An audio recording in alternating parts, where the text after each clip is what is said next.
Good morning everybody. आज हम हैं NCR this week ABS campus में और हम सबसे पहले आज इस ब्यूटीफुल मॉर्निंग की शुरुआत करने से पहले बात करते हैं मारवा सर से। हमारे इस कैंपस में सर, जैसा कि आप जानते हैं, हमारे इस कैंपस में आज मधुर भंडारकर जी आने वाले हैं, द नेशनल अवॉर्डी। उनके बारे में दो शब्द हमें बताना चाहेंगे आप कुछ, और उनकी अपकमिंग मूवी इंदु सरकार के बारे में हमें प्लीज़ बताइए। देखिए, अगर इतिहास खोला जाए तो मधुर भंडारकर जी ने अपना फिल्म, टेलीविज़न और मीडिया का जो इंटरेस्ट है वो एक वीडियो लाइब्रेरी से शुरू किया था। और एक वीडियो लाइब्रेरी चलाते थे और उनकी ख़ास बात ये थी कि जिस फिल्म को वो लोगों को किराए पे देते थे उसको ज़रूर खुद देखते थे। उन दिनों में शायद 10 रुपये या 20 रुपये एक फ़िल्म किराए पे जाया करती थी। और इस शख्स के अंदर इतना आव और भाव, फिल्मों के प्रति इतनी मोहब्बत थी कि वहाँ से धीरे करते करते इनके मन में जागृति आई कि मुझे फिल्म और टेलीविज़न इंडस्ट्री के साथ किसी भी तरीके से जुड़ना है। इनकी पहली फिल्म आई थी रंगीला, जिसमें इन्होंने शायद एक भूमिका निभाई थी एज एन एक्टर, वो वहाँ पे थे। और फिर उसके बाद समझिए कि there is no looking back.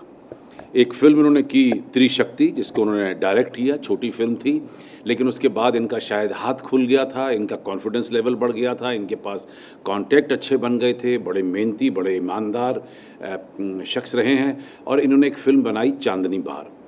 और चांदनी बार एक बार डांसर की कहानी थी और उसको देखकर नेशनल अवार्ड से इन्हें सम्मानित किया गया। और उसके बाद मधुर भंडारकर जो है वो एक नामी गरामी फिल्म डायरेक्टर की हैसियत से जाने लगे। इन्होंने फिल्म बनाई सत्ता, एक फिल्म बनाई इन्होंने आन, उसके बाद इन्होंने फिल्म बनाई पेज 3। और एक बड़ी ज़बरदस्त कहानी थी एक सोशलाइट्स की, कि किस तरीके से सोशलाइट्स जो हैं वो आम ज़िंदगी में गुजारा करते हैं और उनकी क्या ज़िंदगी का रवैया रहता है और उनको कितना शौक़ होता है लोगों से मिलने का, फ़ोटो खिंचाने का, पेपर में छपने का। इन सारी कहानियों को बड़ी खूबसूरती से उन्होंने पेज 3 में दिखाया था। और पेज 3 को बेस्ट फीचर फिल्म का नेशनल अवार्ड मिला, उससे इन्हें सम्मानित किया गया।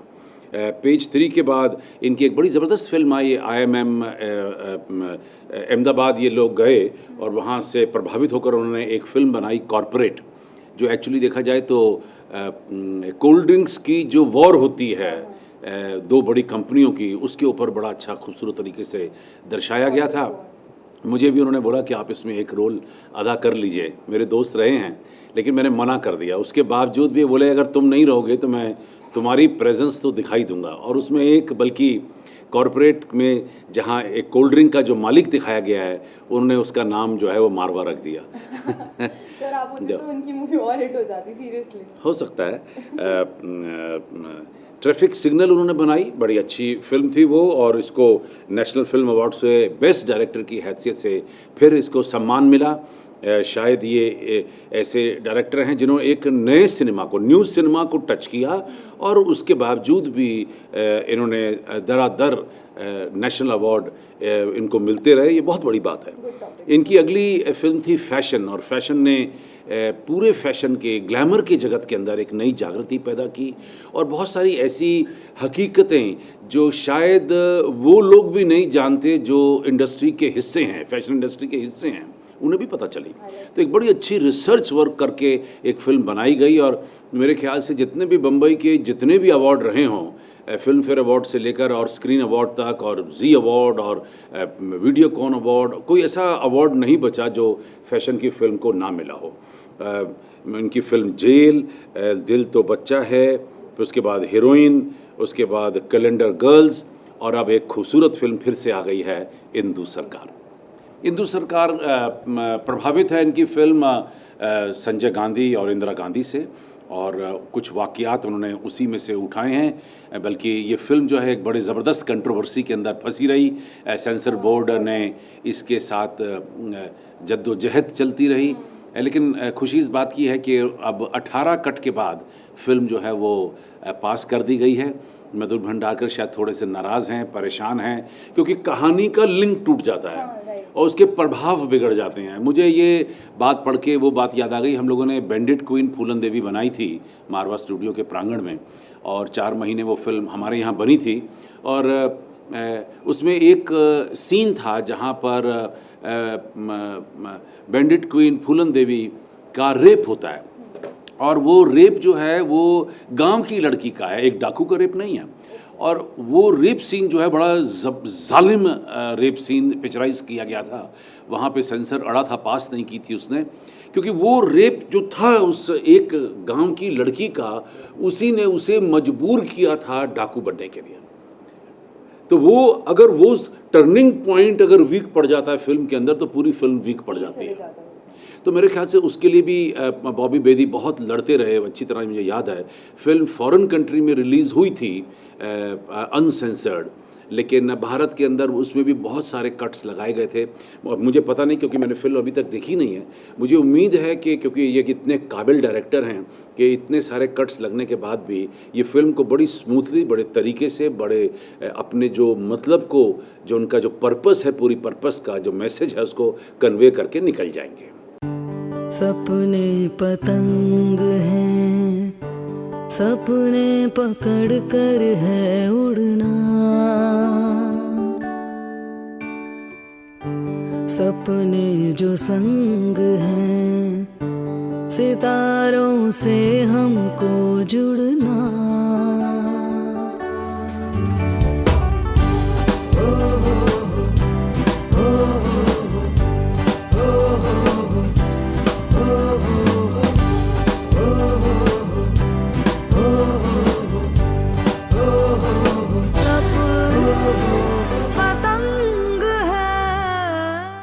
I welcome you here to ABS. Thank you. First of all, you're looking really pretty. Thank you. Yeah, your upcoming movie, Indu Sarkar, we are all very excited about it. So, would you like to share some of the moments while shooting? And what's your character in that movie? What role are you playing? So I'm playing the title role in the film. Her name is Indu Sarkar, and she's an orphan. She is somebody who has the problem of stammering, and she loves poetry. And she's somebody who only has one dream in life, that I want to get married, I want to have a beautiful home. And she finds all of that, and suddenly during the times of emergency, some incidents happen which trigger some differences between the husband and the wife. And the differences grow stronger and stronger, and everything that she had built starts falling apart. And her life completely changes the path.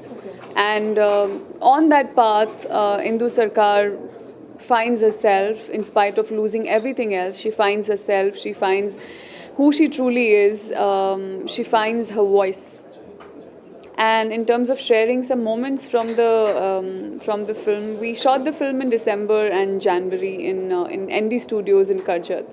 So we put up a whole set of 75 of Delhi. So we had created Connaught Place, we had created Chandni Chowk and Turkman Gate and all of these places. And I think we shot for about 42 days, and specifically कोई moments तो ऐसे याद नहीं है, but I think overall we were all just reliving the 70s, and reliving that whole era, and the costumes we had, the properties we had, the whole set. It was like just so different, such a different experience, and it's a very intense film. It's a very tough film, and Serious topic. it is a serious topic. It is a high drama film, but I think Madhur, our director, is so non-serious as a person that the whole atmosphere was full of fun, full of masti. We would joke around all the time, and I think I don't know how so easily and so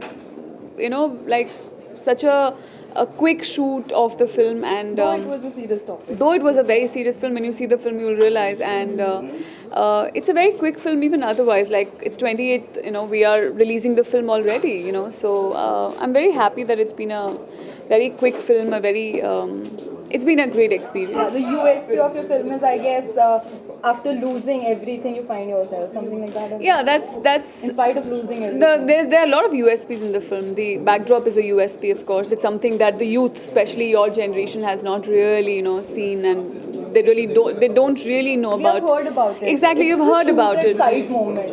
I mean, देखते थे there are police a lot of things to that. You know, it's just like one aspect of it.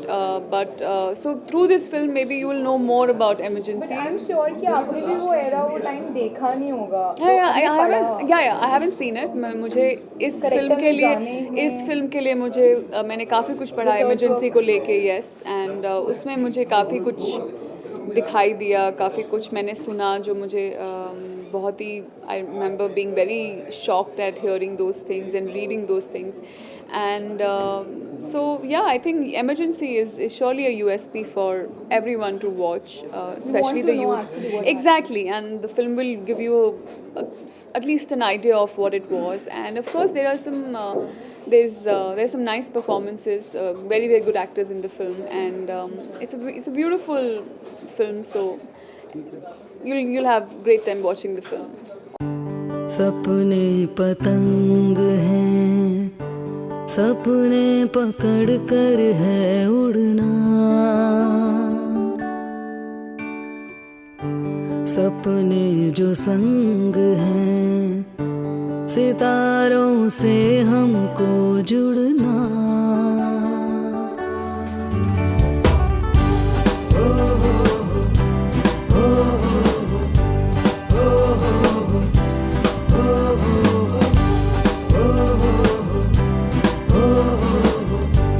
Hello sir, I welcome you here at ABS and I'm really glad that एक national award winner Padma Shri awardee हमारे साथ यहाँ पर है।